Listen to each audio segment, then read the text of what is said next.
Bonjour à tous et bienvenue sur Radio L'Alma, l'émission qui parle de la culture et le milieu artistique. Je suis votre présentateur Alain Ramirez.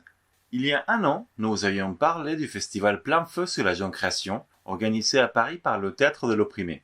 Aujourd'hui, pour nous présenter la programmation de l'édition 2021, nous recevons chaleureusement nos 4 invités. Nous avons Héloïse Manessier, qui est metteuse en scène de spectacle duo de la compagnie In Media Res, Alexandre Cordier, metteur en scène de spectacle 10805 mots de la compagnie Le Fil de la Plume, Mathilde Flamand, metteuse en scène de spectacle Pigment, également de la compagnie Le Fil de la Plume, en collaboration artistique avec la compagnie Movimenti con Anima, et Eugénie Pouillot, co-metteuse en scène de spectacle Porcherie du collectif Cimetière des Chiens.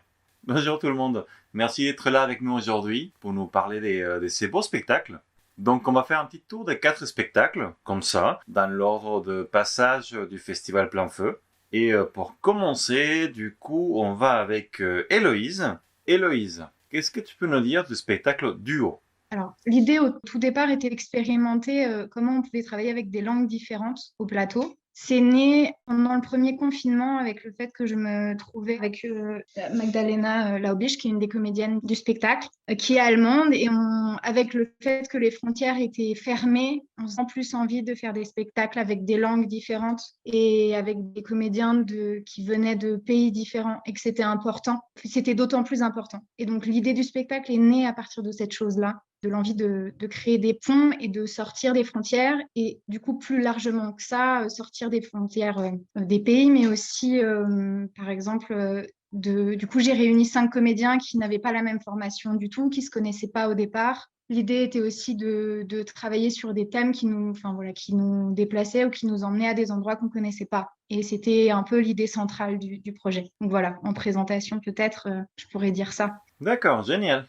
Et du coup, c'est un texte que vous avez écrit à 100%. Tout à fait. Alors, on a commencé à travailler par improvisation à 6, du coup, les 5 comédiens et moi. Et puis, il y a quelqu'un de plus, Joseph, qui nous a accompagnés, qui est lui, qui fait du cinéma. Donc, c'était aussi un autre regard. Et à 7, du coup, on a commencé à construire petit à petit une dizaine d'histoires. Les 5 personnages se rencontrent tous une fois. Donc, il y a une variation de 10 duos. Et petit à petit, on a créé ces 10 duos avec des improvisations. Moi, j'écrivais, je leur portais les choses et comme ça, petit à petit, ça s'est construit. Voilà.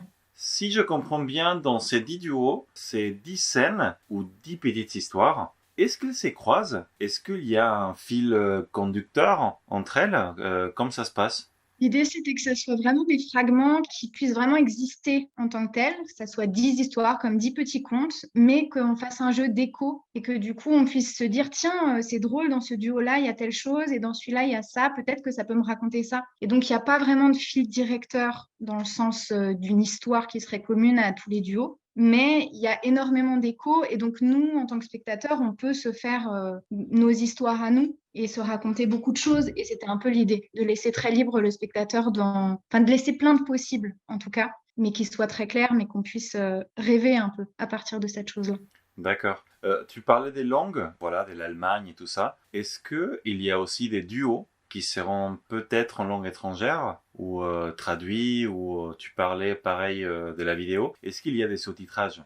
Oui, alors on travaille entre le français, l'anglais et l'allemand.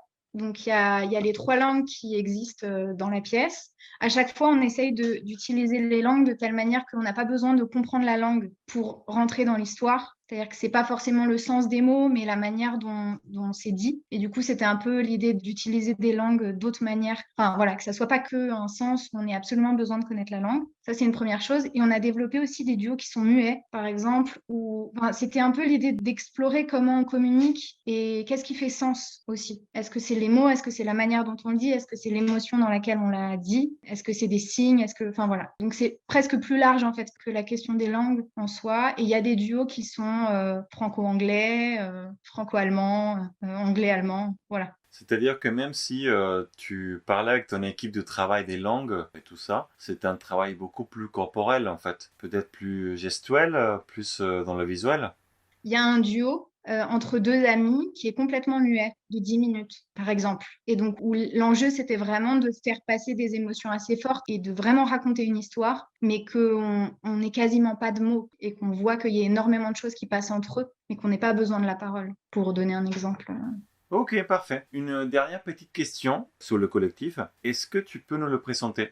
Alors, c'est une compagnie qui s'appelle In Medias Res, qui vient tout juste d'être créée. Nous, c'est le premier spectacle. Et l'idée de cette compagnie, c'était un peu justement d'essayer de sortir des frontières, c'est ce que je disais au tout début, mais à la fois en travaillant avec des équipes qui viennent d'autres pays, mais aussi peut-être des gens qui font pas forcément du théâtre. Là, je suis en train de discuter avec un photographe, par exemple, Joseph, qui est réalisateur. Voilà, donc c'était un peu l'idée de départ de cette compagnie, qui est toute jeune du coup. Très bien, très bien. Et du coup, bon, là, on va passer avec une autre compagnie qui nous propose, vous l'avez bien entendu tout à l'heure, deux spectacles. Le fil de la plume. Et on va commencer avec Alexandre. Oui, bonjour. Donc, Alexandre, c'est quoi ces mots? Pourquoi autant de mots?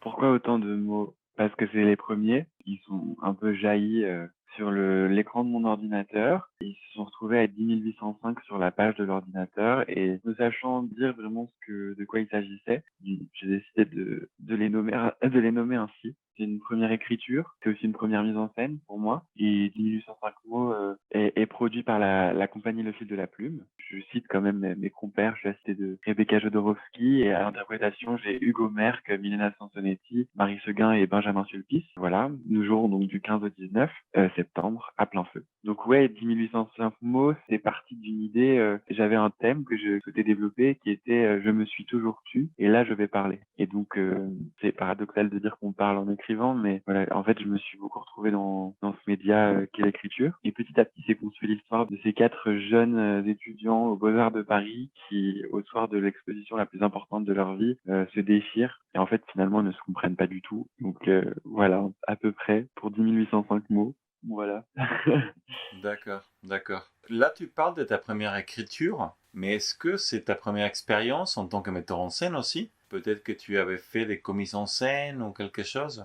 Moi, j'ai été longtemps assistant. J'ai été assistant de Diana Ringel sur de la danse-théâtre pendant 3 ans. J'ai aussi assisté du spectacle musical. Donc, c'est mon premier spectacle en tant que metteur en scène et écrivain. Mais finalement, je me rends compte et c'est quelque chose que je défends, c'est qu'avant d'être écrivain, je l'étais pas. Et avant d'être metteur en scène, je l'étais pas. Et que avec cette jeune création qu'on défend, c'est aussi des gens qui n'étaient pas et qui décident de devenir. Donc ça veut dire poser des exigences vis-à-vis de soi et vis-à-vis du public et puis en fait assumer. Enfin, je trouve qu'il y a quelque chose de beau dans le fait d'assumer, de prendre position en tant que tel artiste, enfin en tant qu'artiste en fait finalement plutôt que en tant que technicien, metteur en scène ou technicien écrivain, et aussi de défendre quelque chose de singulier et qui s'adresse à ma génération avec les mots de ma génération. Donc j'essaye de rester moi-même malgré toutes les erreurs et d'assumer les qui pourraient apparaître comme des failles, mais qui entre mes pairs et moi peut sembler plutôt comme une espèce de réussite, j'ai l'impression. Voilà.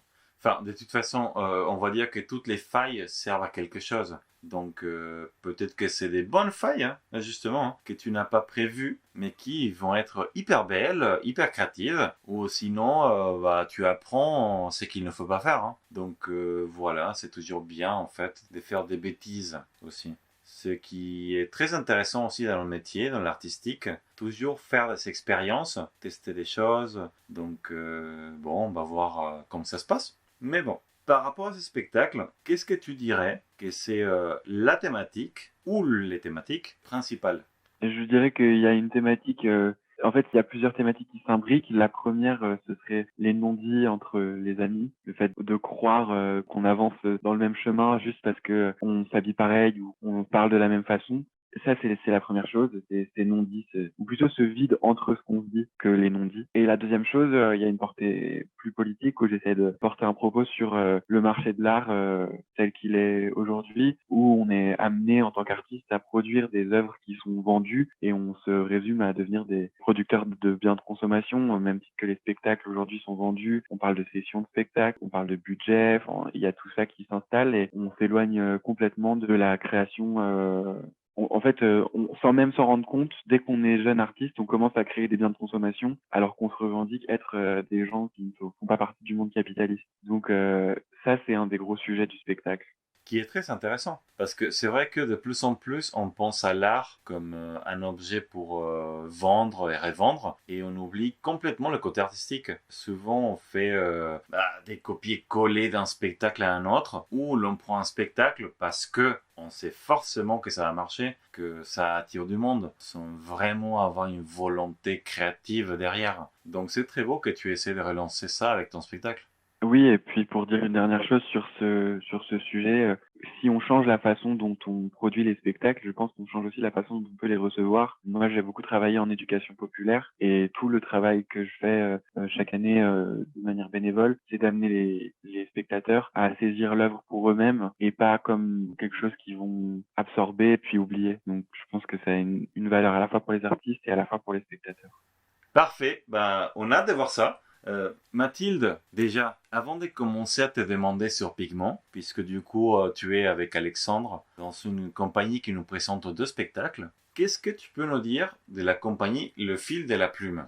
Bah, Le Fil de la Plume, c'est une compagnie qui est née en 2018 à la suite d'un premier spectacle tout petit peu joué à Paris. Et le fait de présenter 2 spectacles, je dirais que c'est une compagnie qui a été créée pour créer des spectacles justement, mais aussi pour partager. Il n'y a pas de... Enfin, j'aime pas dire que c'est ma compagnie. Oui, c'est à l'origine, je fais partie des créateurs de cette compagnie, mais elle a été surtout créée pour qu'on fasse des spectacles et puis pour qu'on partage, parce que pour moi, c'est ça aussi le spectacle. C'est un peu bateau hein, comme réponse, mais quand Alexandre m'a fait lire 10 105 mots il y a 2 ans maintenant, je crois, bah, j'avais juste envie de lui dire, vas-y, on fonce, fais-le, et si tu as besoin d'aide, bah, vas-y, moi j'ai une structure, viens, enfin, on s'en sert, on l'a créée, on s'est cassé les pieds à la créer, c'est pénible à créer, autant justement qu'elle serve et rentabilisons les séances de spectacle, et viens, on fait des spectacles. Et du coup, c'est né comme ça, et après, je pense aussi d'un désir de travailler ensemble. On a fait la même école de théâtre avec Alexandre, on s'est rencontrés là-bas, je pense qu'on partage un peu les mêmes valeurs de travail et le même regard sur ce qu'on crée, sur la manière de faire de l'art, entre guillemets, c'est un peu prétentieux, mais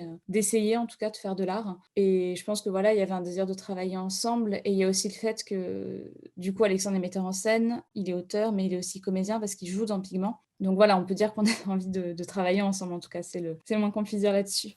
Génial. Bon, déjà, tu disais qu'Alexandre joue dedans, mais je sais qu'il n'y a pas que du jeu. Tu mélanges plusieurs types d'art. Tu peux nous parler un petit peu de ça? Oui, c'est un spectacle qui est, comme on dit, pluridisciplinaire, en fait, qui mélange des textes, du coup du théâtre, des textes que j'ai écrits, mais aussi des compositions, des musiques qui ont été composées par Nicolo Romero-Passerin, et de la danse, des chorégraphies qui ont été réalisées par Marie-Camille Bouvier et Adeline Bernardo. Donc c'est un spectacle qui n'est pas qu'une pièce de théâtre, qui n'est pas qu'une pièce de danse, mais qui mélange vraiment les 3 disciplines. Et après, au fur et à mesure des répétitions, de par les gens qui ont rejoint l'équipe, on a rajouté des acrobaties, on a mis un peu de cirque, on a mis un peu de voltige, on a essayé à un moment de mettre un peu de chant et puis on a un peu arrêté.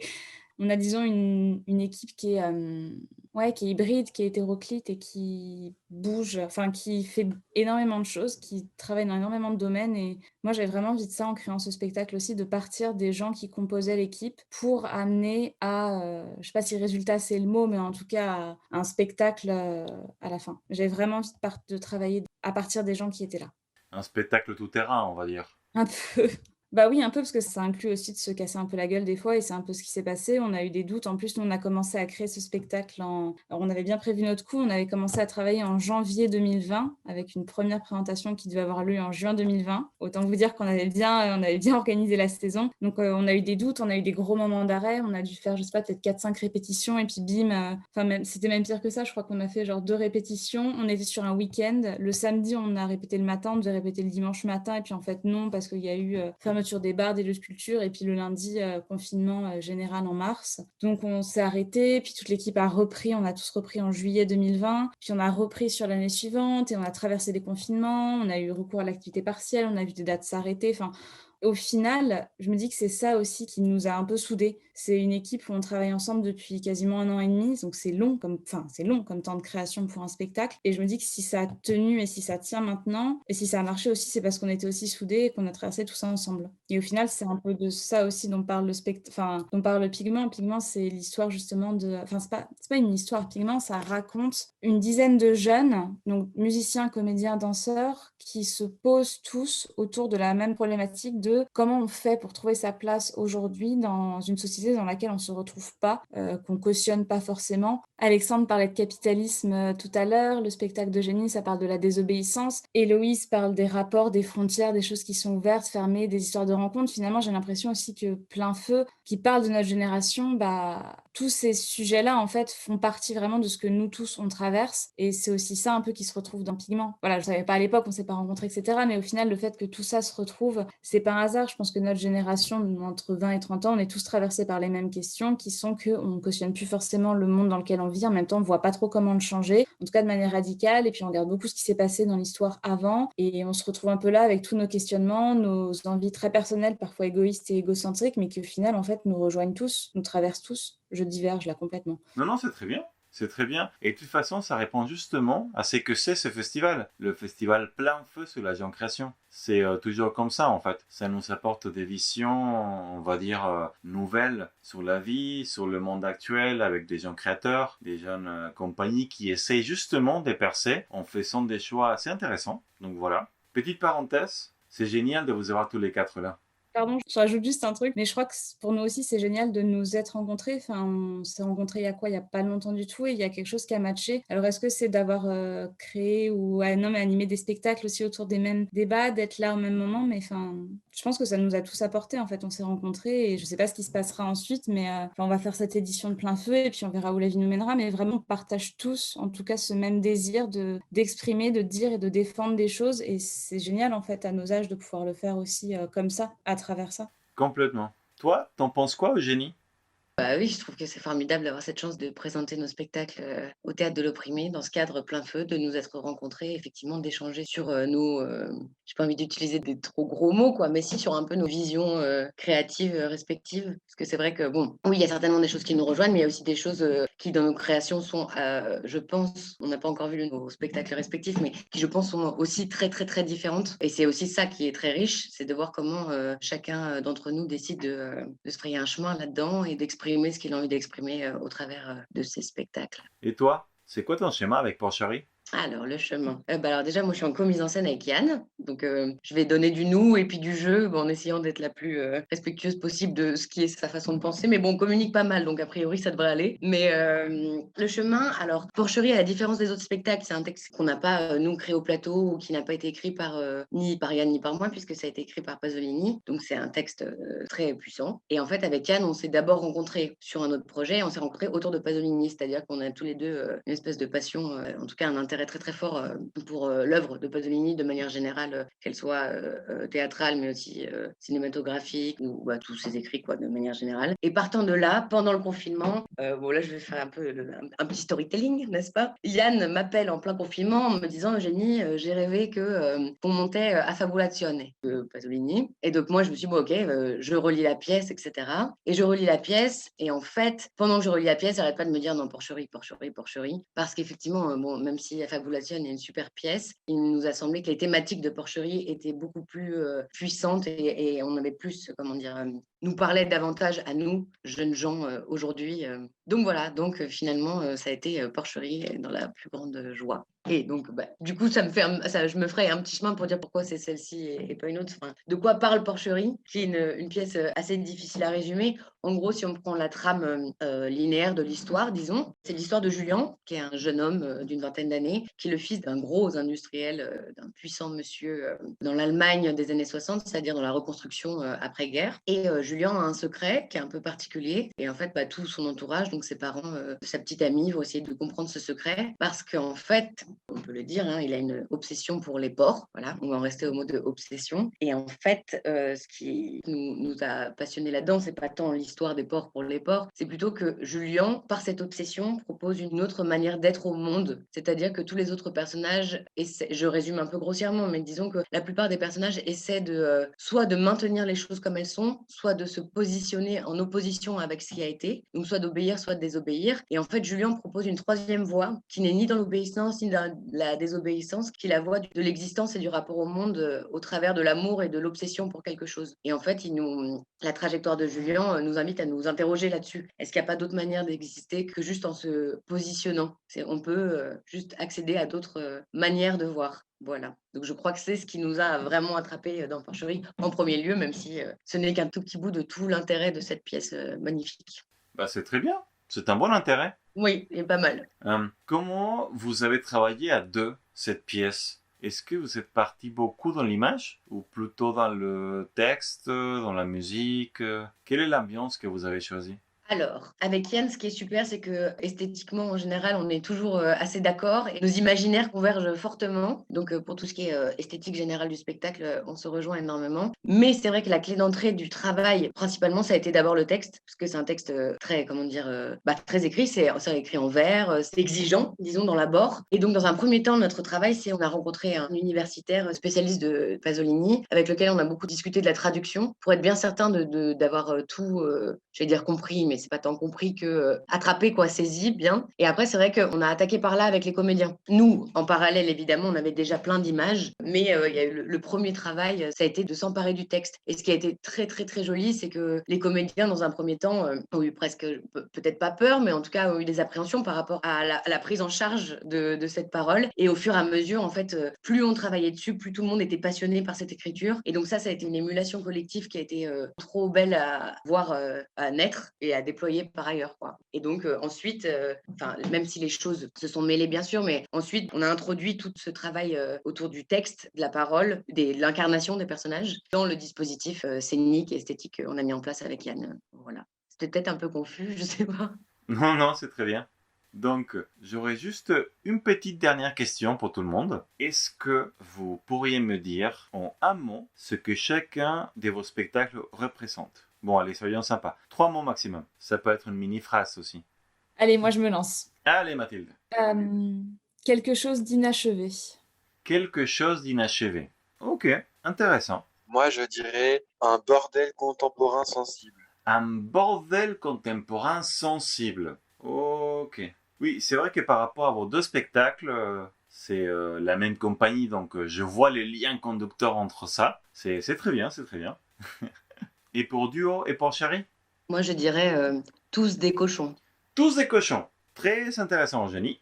C'est-à-dire qu'à la fin du spectacle, on va finir un peu sale. Ok. Ça se peut. Bon, bah très bien. Bon, et pour Duo? Rencontre, partage, rêve et imagination.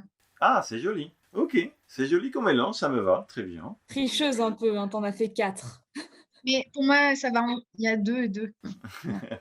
D'accord, 2 et 2. Vous avez rajouté des adjectifs. Donc, C'est des duos. Voilà, c'est 2 et 2 en fait. C'est des mots qui sont collés. En fait, Mathilde, tu n'as pas entendu, mais il y avait des tirets entre les mots. Donc ça fait un seul mot, c'est pour ça. Très bien. Bah écoutez, merci d'avoir partagé ce moment avec nous tous. merci à toi. Merci à toi. Merci. Merci. De rien, de rien. Alors, pour tous ceux qui nous écoutent, nous vous encourageons vivement à aller voir ces 4 spectacles lors du festival Plein Feu sur la Jeune Création, que, je rappelle, se passera à Paris du 8 septembre au 10 octobre au Théâtre de l'Opprimé. On commence avec Duo du 8 au 12 septembre. Ensuite, nous avons 10 805 mots du 15 au 19. Pigment du 22 au 26 septembre. Et le festival clôture avec Porcherie du 6 au 10 octobre. Donc finalement, je vous invite pas seulement à y aller, mais aussi à vous abonner à cette chaîne, si ce n'est pas encore fait, à liker la vidéo et à la partager en masse pour que les gens sachent que ces beaux spectacles vont se jouer bientôt, dans quelques jours. Allons tous au théâtre et merci encore une fois à nos invités et à la semaine prochaine au festival Plein Feu. Ciao ciao.